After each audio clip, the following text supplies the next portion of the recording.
Hello, this is a discourse on the book Christ in You, and this is ninth lesson, part 1.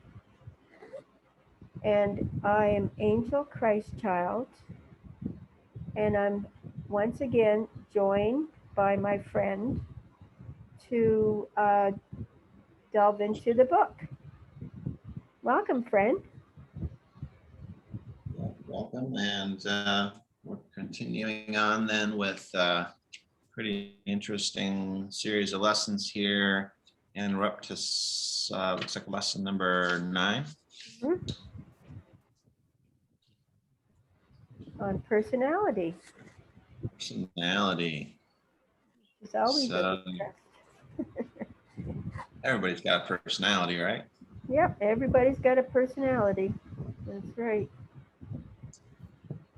Well, the book says here, transition from the personal to the universal does not mean loss of identity, but rather a greater individuality. Personality, as understood by man, is full of limitations.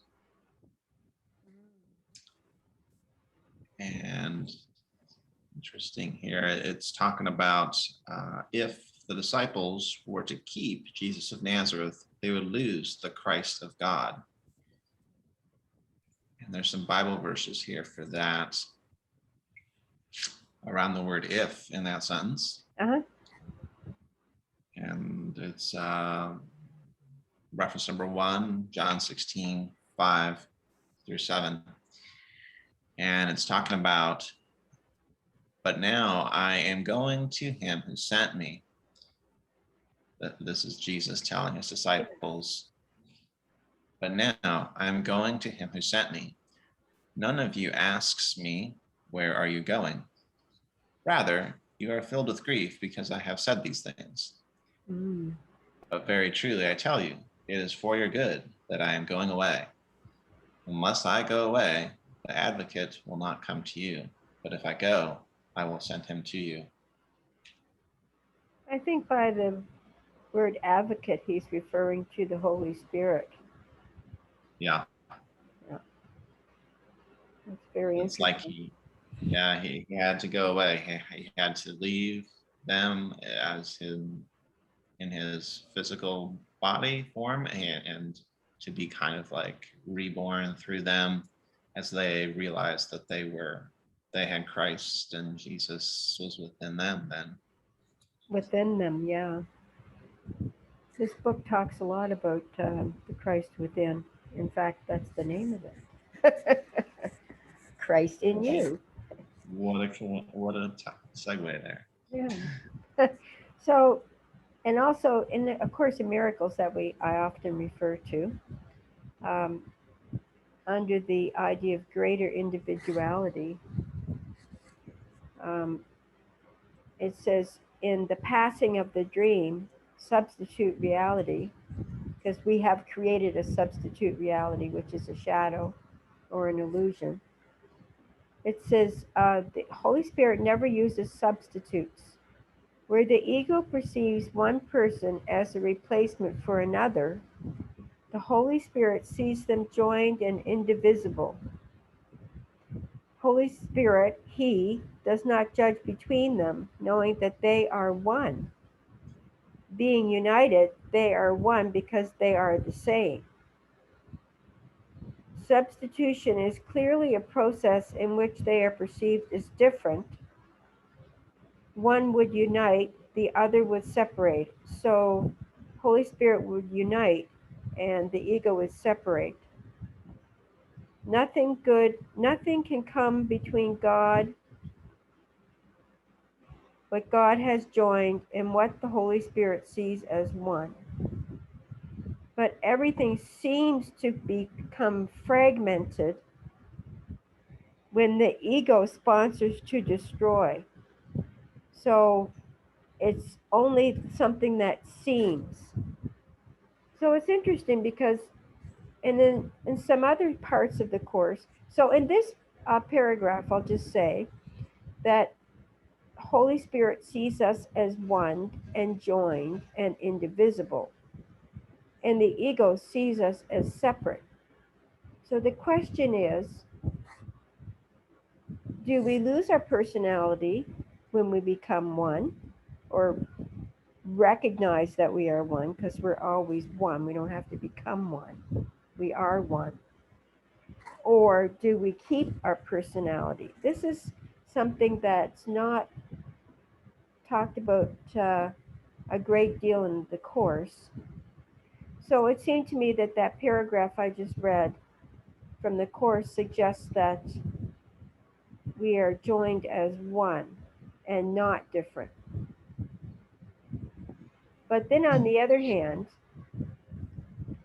in another section of the Course, under Is Healing Certain, it says, we have referred many times in the text to the storehouse of treasures laid up equally for the giver and the receiver of God's gifts. No one is lost, but they can increase. So no treasure is lost, and they will increase. And the implication is that in other parts of the text as well, that we have a storehouse of treasures laid up for us in the afterlife. So that it may or may not be an indication that we have a personality. But it seems to me that this implicates it, that this passage implicates that we have a personality.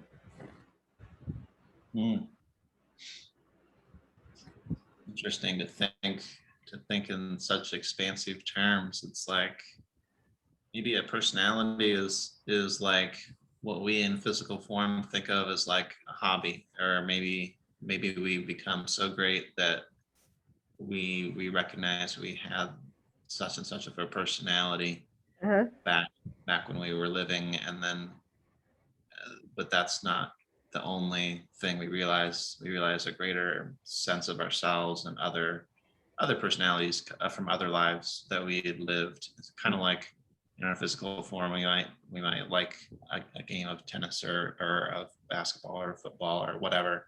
Yeah. And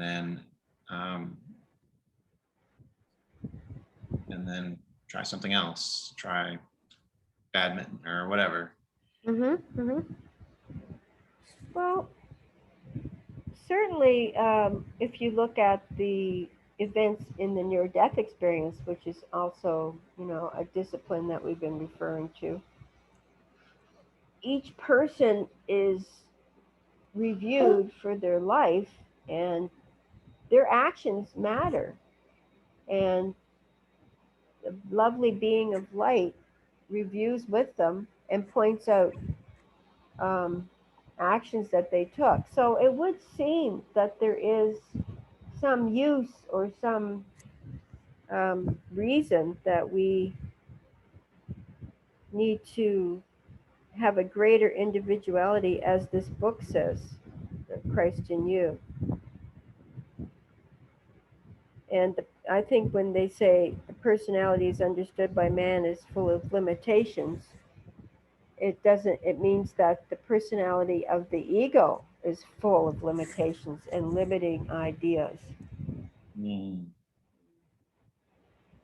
once we became more in tune with our spiritual nature, we're able to overcome that and sort of it talks about it a bit further on. So let's, do you want to make any further comments before we go on? That's interesting. Yeah, a lot of our personality is feeling like we are this, whatever this physical incarnation is. So really, you can feel like if we get too wrapped up in it, yeah, our whole identity, our whole ego becomes like all like attached to this. Right. I could see that, and that's a separation way of things. Yeah, just like everything invested in the earthly personality. Yeah. Interesting. So interesting. Yeah. So maybe when we go on, we realize, oh, that was a lot of that was just not the true treasure of what I was learning about. That was more of something that came and went and passed, because now Yeah. you realize that you're an eternal being. Well, I think it's part of our work to overcome the personality of the ego, I think is the way Course in Miracles would put it. Hmm. And it seems to me that that's what they're referring to when they say losing the Christ of God, not losing the Christ of God, because Jesus had to leave in order to keep the Christ of God. Hmm. Oh, interesting. Yeah. He left his own personality that he had developed in his life to join with a greater good and create a greater good for all of humanity. Yeah, it looks like there's a Bible verse for that one as well. It's number 2. Yeah, it's Jesus knew this and put the temptation of Peter far from him, as he knew his personality was not their greatest good. And so that's a powerful Bible reference there, I think, to Matthew 16, 21 through 23.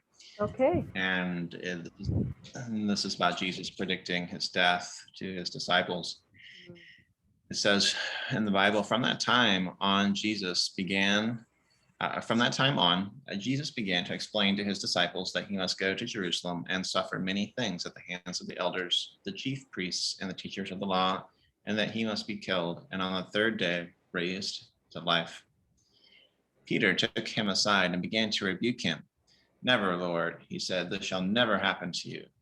Jesus turned and said to Peter, get behind me, Satan. You are a stumbling block to me. You do not have in mind the concerns of God, but merely human concerns. Well, in terms of A Course in Miracles, it would seem that Jesus saw in Peter denial of God, and in that he saw Satan, what they perceive as Satan. And in A Course in Miracles, Jesus sees what, through A Course in Miracles perspective, Jesus would see separation and denial in Peter. Belief in separation rather than belief in the oneness of God. So Peter was really, I'd imagine, like really attached to Jesus and liked Jesus as a person. Like, and it Yeah, didn't want oh to see yeah, him leave or be definitely. killed. Nobody would have, but Jesus had a greater mission on behalf of all of humanity to do Right. something amazing. That was True. just amazing, and show us the way forward. Yeah, everybody. So that's kind of what the next passage in the book is saying. He says, uh, essentially, what is his true purpose? And he says, I come to reveal the Father, and I will come and abide with you forever. For these wonderful words were full of meaning, and today come with greater power. Only as Jesus withdrew himself from their midst could he come again to all men in his omnipotence. It's very challenging to wrap your head around, but I think the biggest message there for me is to accept that Jesus had to leave his body, and so that Jesus could come to us through our souls, or spirit rather, within.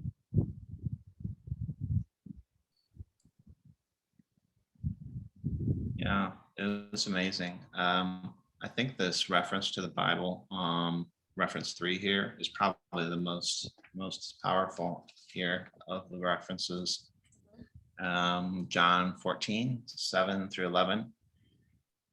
And I think it sheds more light on that when it says, if you really know me, you will know my Father as well. From now on, you do know him and have seen him. Philip said, Lord, show us the Father, and that will be enough for us. Jesus answered, don't you know me, Philip, even after I have been among you such a long time? Anyone who has seen me has seen the Father. How can you say, show us the Father? Don't you believe that I am the Father and that the Father is in me?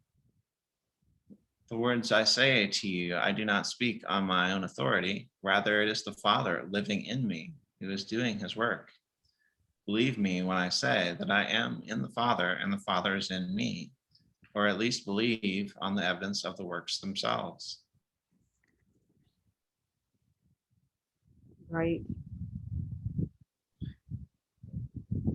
That's pretty profound. That's profound. I mean, that's like everything summed up, because he's saying he has God within him. He knows it. He is Jesus. He's here to share that with us. And the apostles, even his own apostles, are like doubting and wanting more, and like, show me, show me, show me. And he is showing them. Yes. And he is saying, believe it. This is true. And he wants to share that with his disciples and with humanity. Very good.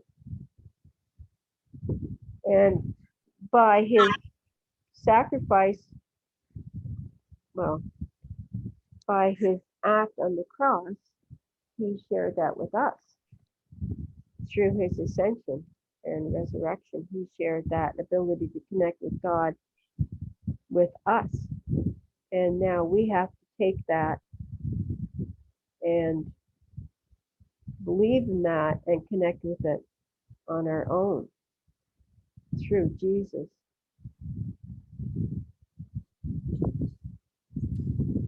So, shall we read on, friend? We shall. There are two other little small verses that actually really kind of like give a little extra on that whole aspect of this. Okay. And it's John 14:16 and John 16:7. And they go, I will ask the Father, and he will give you another advocate to help you and be with you forever. And then, but very truly I tell you, it is for your good that I am going away. Unless I go away, the advocate will not come to you. But if I go, I will send him to you. So he has to go to the real world and send the Holy Spirit back to us. Very interesting. It's not something that I hadn't learned that in my Bible studies. Yeah, me neither. It's pretty profound, I think. So that's a whole like profound way of like viewing what he was doing by dying and then resurrecting. That was a huge thing. The resurrection, I think, should be the focus of that. But he's also saying, well, I'm kind of like an ambassador to you. And then I'm going to go back to my home country and tell my home country, hey, we need to send these people help. Yeah. That's kind of the... Sometimes I think of it like Jesus was born into a body so he could reach us and have ears and eyes and a mouth to reach people. And then he died and had the power to return back to the real world and make an energetic pathway for the rest of us, like a bridge. It's like a bridge joining us with the Holy Spirit. His death was able to create like an energetic pathway. That's how I think of it.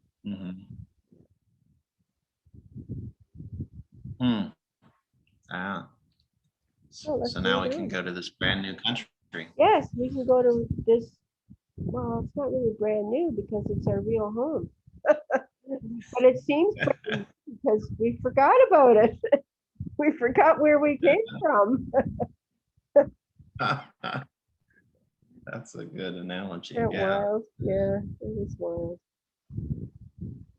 So let's read on. Okay. I have shown you in our previous lessons that spirit is our first and real foundation. It has many channels and modes of expression, but it is the one and only life. Man, on the plane of sense, has tried to explain with infinite mind and the infinite wisdom of God. Man has limited the Holy One, has dared to speak of God as a person. Man who does not know himself has tried to explain the whole of God. In all these things you must live, think, and speak only from the Spirit, for the Spirit searcheth all things. You've got a Bible reference there too. Yeah, pretty interesting Bible reference here, 1 Corinthians 2:10. It says, "These are the things God has revealed to us by his Spirit. Spirit searches all things, even the deep things of God. For who knows a person's thoughts except their own spirit within them? In the same way, no one knows the thoughts of God except the Spirit of God." Right. So we've kind of like made ourselves try to like put God in a box, basically, a tiny box, and said, these are the dimensions of the box that is God. Mhm. Now we can categorize it and know it, and that's all it is. And now we got it. But that's not the path to like truly coming to an enlightened consciousness. This Well, book is saying. yes, well, it's the separation and the ego likes to keep God in that box and powerless, basically. So that's not surprising. Yeah. When we're coming from the shadow world or the illusion world and not understanding who we truly are. And there's actually a nice passage I wanted to share with people about the real world and learning about the real personality. And that is that in the real world, there's no sickness, for there is no separation and no division. Only loving thoughts are recognized, and because no one is without your help, the help of God goes with you everywhere. And you become willing to accept this help by asking for it, and you will give it because you want it. And that's the text, the problem and the answer.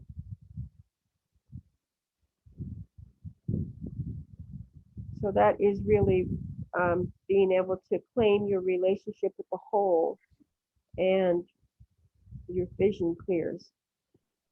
I don't think we got there yet.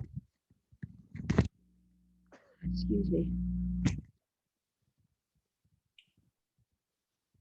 There's so much greater than just the man on the plane of sense trying to explain with a finite mind something that's infinite and wise. Yes. And great, a great spirit.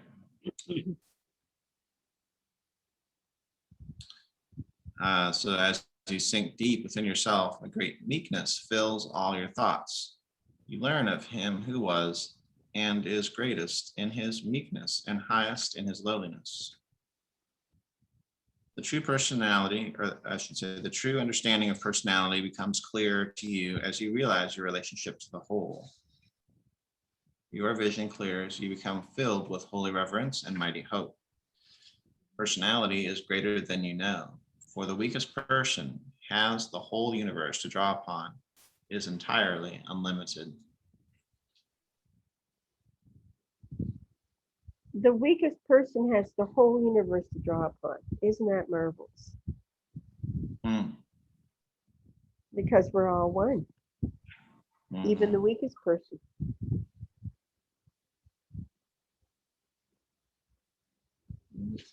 Kind of thought comes to mind of somebody who's like really smart scientist, but he is born without the ability to walk, so he is like in a wheelchair. But he's like one of the most brilliant in his field of science. And well, that's a matter of opinion. Anyway, I think I know who you mean, but yeah.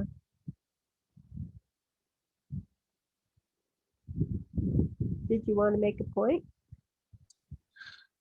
it's just saying you can't say, oh, someone's weak and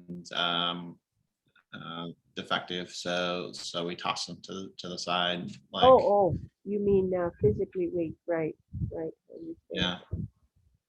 I think like earlier in the book, it talked about the blind man who Jesus Yes. healed, Yes. and but people would like spit at him because he supposedly he was not worthy, whatever. Yeah, that was an old belief they Being- used to have. Yeah, Normally, yeah, people being sick and not worthy.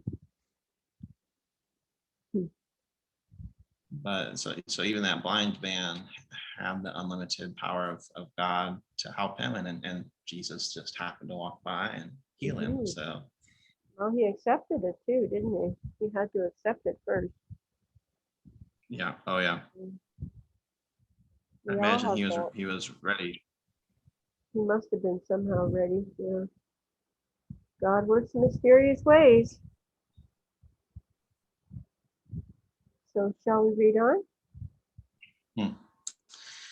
Yep, it says, I say you exist because God is, and all he has is yours. So that's another good little verse here. It says, Luke 15, 31, 32. It says, my son, the Father said, you are always with me, and everything I have is yours. Yes. So that's just a reference to the Bible. Mhm. This is we have that to call upon, Right. and the Bible Okay. book reads on. People seem to fail for want of vitality. I think that means people do not feel as energized and full of vitality as they would want to. Right. So people seem to fail for want of vitality. The explanation is this: each of you is a trinity living on three planes, the planes of spirit, soul, and body. In most cases, there has been an unequal existence on one or more of these planes. You should draw all from the spiritual first, and thus feeding the soul covering, and manifestation in the body must follow. Right. So I just wanted to point out something from the course as well. The fact that we are living on three planes and that the spirit is unchanged in heaven. The soul is our free will, and the body is supposed to be our servant during this earthly existence. However, the body also represents ego. And in this chapter from the text, it says,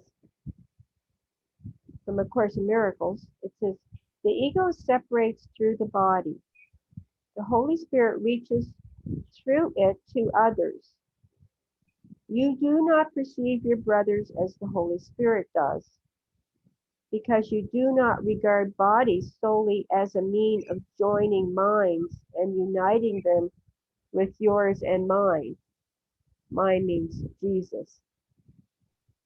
This interpretation of the body will change your mind entirely about its value, because of itself, it has no value. So the body has no value unless we can open and allow the Holy Spirit to reach others through us by joining minds. And it changes the value of the body. And that when we are able to reach out to others through the mind, we're living from those three planes, spirit, soul, and body.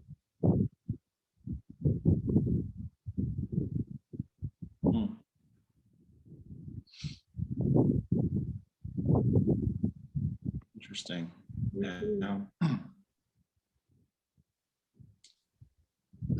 And it's further goes on to say, only on earth can man do this great and perfect work. Every spiritual truth brought into manifestation is creative, and all your future is made by your conquests now. You must consecrate your whole being afresh to God that he may work his perfect will, bringing harmonious conditions into your life. And there is one Bible verse here that says he, around the word he may work his perfect will. Yes. What does he refer to? In the Bible, the he is for it is God who works in you to will and to act in order to fulfill his good purpose. That's really consistent with the Course in Miracles as well. And it goes on to say in the Course, with respect to that, complexity is not of God. How could it be when all he knows is one? He knows of one creation, one reality, one truth, and but one Son. That's the sonship in the Course is called. All the people of the world is called the sonship, or the Son, one Son. Nothing conflicts with oneness, and that's from the Borderlands. So nothing conflicts with God's perfect, harmonious conditions, unless we create that to be so in our lives. So it says here, then we consecrate our whole being afresh to God. And that's a good strategy.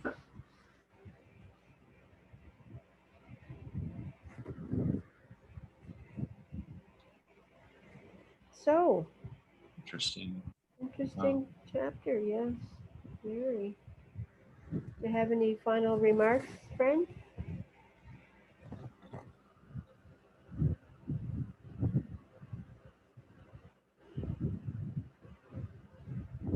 It's just Are you thinking? it's just a it's just a I don't know, it's like a eye-opening way of viewing what happened and how to focus on it. And he was saying focus on it in such a way that kind of like Jesus was the ambassador to us to let us know that Christ is within us. He came to us here in physical form. He resurrected and is saying, I'm going back to my Father, so that part of this plan is to have the Father's, God, the Christ within us come through us all.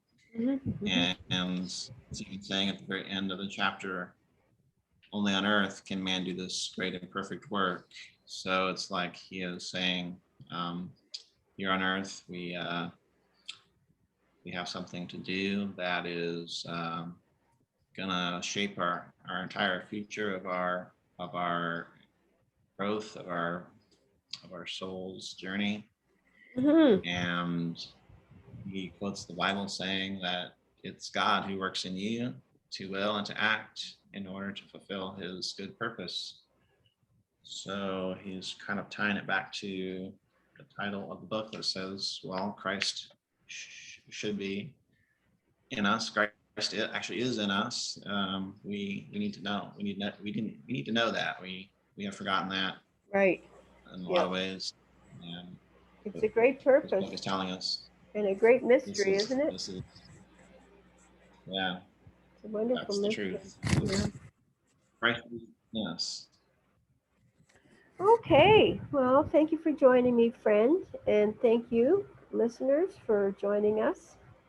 And once again, all the references that can be fit onto the comment section will be available in the comment section at the bottom of the video. And once again, thank you for joining us, and hopefully we'll see you next time for lesson 10 called The Book. Bye-bye now. Bye-bye.